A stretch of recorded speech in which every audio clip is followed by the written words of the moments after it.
Running through your 40s, 50s, and 60s is a different game than running in your 20s. The body changes and so does the strategy. Below is a breakdown of realities, pain points, and the rewards, benefits of running through these decades. The reality check, common pain points. Research indicates that the machinery, our body, changes during midlife. And here are the biggest friction points runners in this demographic face. The calf and Achilles. Look, there's a shift. While younger runners often suffer from knee issues, like runner's knee, masters runners see a migration of injuries to the lower leg. The calf, the muscle, Achilles tendons lose elasticity and stiffness, making them the number one hotspot for strain and tendinopathy. The sticky fascia, connective tissue dries out as we age.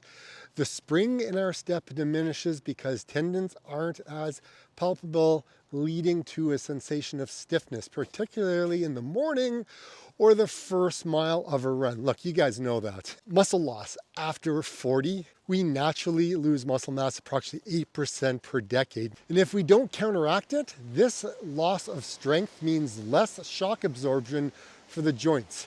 And recovery lag. A hard workout that you used to recover from within 24 hours might take you 48 to 72 hours. The wear and tear, the fear.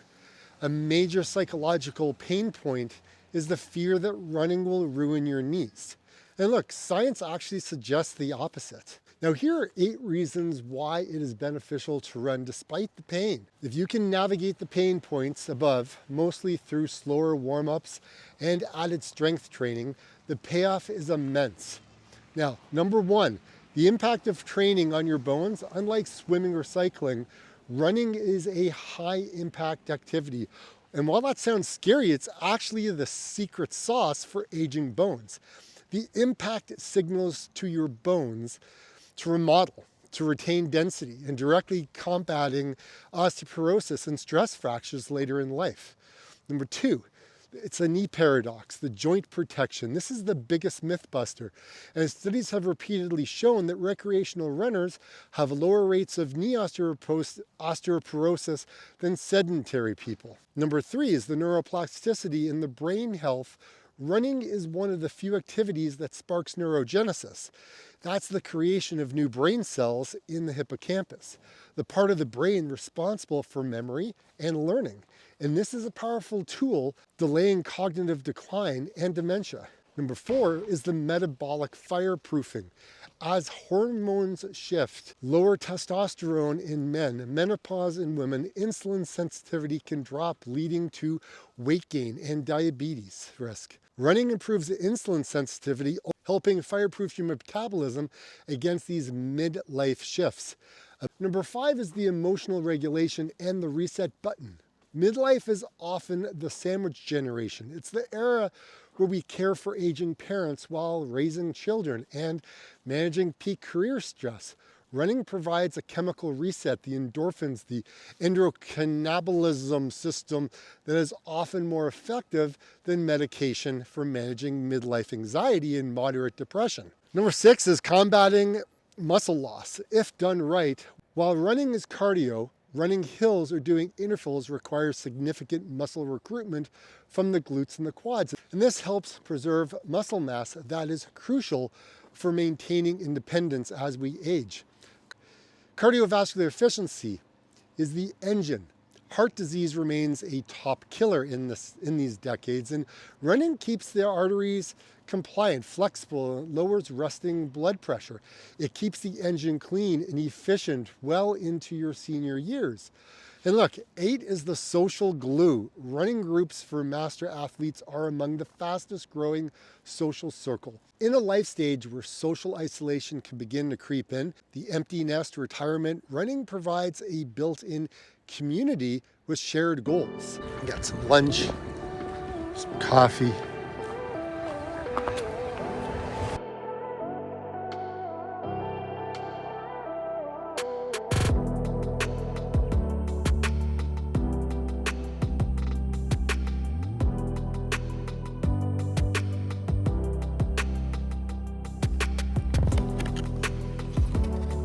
So good. I couldn't leave without getting a carrot cake. These things look awesome. Look, running may not solve all of our problems in our life.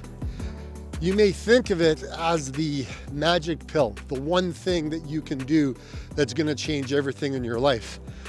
You know what? That's what I think.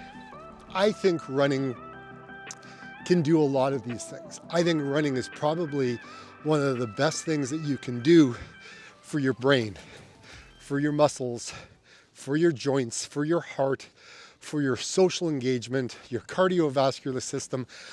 I think everyone should be a runner. I really do. I feel it in my heart and in my soul. I think everybody should find the one thing that they love. If they gave running a chance, if they gave it 30 days, if they ran 3 days a week for 30 days, if they did that, I'm pretty sure it's something that they may actually stick with. And if they stuck with it and they used it in their life, getting off the medication, right, depression medication, or reducing some of the medications that we're on. I'm not going to say it solves all problems, but what I will say is if you did it for 30 days and gave it a chance, I think there's a lot of benefit that can come from it. I know everyone's different. I know everyone's got different challenges that they go through in life. But within 30 days, I think a lot can change. And I think it could change for the better. So my question is, what are you going to do for the next 30 days? I know we got Christmas coming up. That's okay. But seriously, think about it for the new year. What is the one thing that you can start in the new year that could help you become a new you? That could help you through your midlife crisis, that can help you improve your weight loss goals, that could help you psychologically, mentally, physically, on all levels, right? Reducing your blood pressure, reducing your stress, your anxiety, your depression, building more brain cells, helping with your cognitive decline, pushing that back so you don't go through it earlier than you need to, or that could happen to you. Again, I'm not saying that it's going to fix all of these things, but why not do the thing that could possibly help? Because if there's something out there, and again, it's free. This doesn't cost a penny. This doesn't cost a penny at all. This is a fully free thing to do. Running is an amazing sport. Running is an amazing activity. If you can fit it into your life, if you can just some way incorporate it and use it somehow in your life, I'm going to say it, you're probably going to become a lifelong runner. Because I know in school, our coaches, our teachers, they used it against us. They used it as a punishment, right? Remember, you come into class late in gym class and they go 3 laps right now. I mean, these are some of the things I went through, right? If I was late or if I was acting up in class, I was told to go run. But it's okay because I didn't see it as a negative. I loved it. And my coach, or I should say my gym teacher, he thought it was kind of funny because he would say that, and I think I was the fastest one in my school when he would say these things as a punishment. I was like, okay, cool, I'll go ahead and do it. And so I'd go ahead and do it, and I would just use it as practice. He'd say, go run 3 laps. I'd go run 6 laps. We used to have this thing called Canada Fitness, where in Canada, the government, they used to send these like little fitness badges out, and they had this guideline of you had to be able to finish, or you had to run a certain distance, or you'd have to hang from a bar. It's called flex arm hang. And your eyes had to be level with the bar while you kind of held yourself up. You have to do a certain amount of push-ups or sit-ups or things like that. And depending on the level that you were able to achieve, there was like silver, gold, and excellence. And I think those were the different levels. And I remember when I first started doing it, I got like the silver, and then I worked my way all the way up to getting excellent. And it was something I was proud of because I actually put the effort into trying to be better and better and better. And I found in my class, there was a number of us that we were all kind of competing against each other to help us get stronger, to be a better person, and just keep on trying to go further and further. The reason I say all of these things in my video is I see so many people who are overweight, who are sad, who are lonely, who are rusting, who are declining mentally in so many ways. They have eating disorders, skin disorders, type 1, type 2 diabetes, heart disease. Like, look, it never ends. All of these ailments. We don't need to have ailments. What we do is we need to move our body. We need to get out and run. We need to get out and move. We need to just get out and stop using life as an excuse. Stop scrolling on our phones. Get out and do something. I don't know how else to say it to help people change.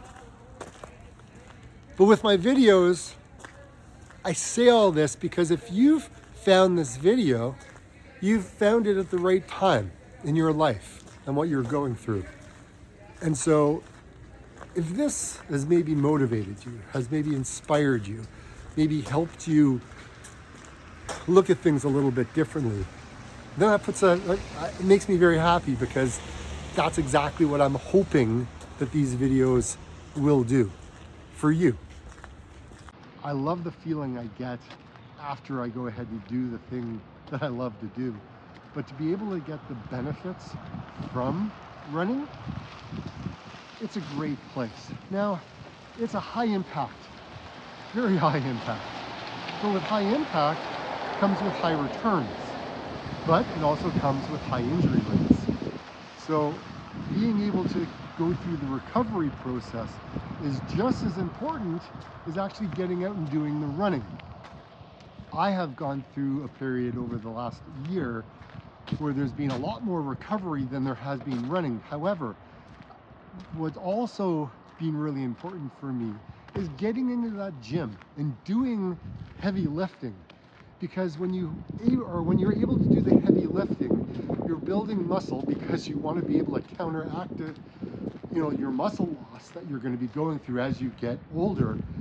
And when you do that, you also want to make sure that you build up that muscle to be able to support your running activities. Because again, it's high pounding, it's high stress, it's high impact. And when that is like that, you need to make sure that you got the muscles to be there when you need them when your feet are hitting the ground. That's a lot of force, like 4 times the force or the weight of you when your feet land and smash the ground. So that is pretty important. I mean, the social aspect of running is fantastic because of the friendships that I have met, the people I have run with. I think these are some of the closest friendships. I have a lot of people I have been friends with since I was like 5 years old, 10 years old, 15 years old. And they're some of my best friends.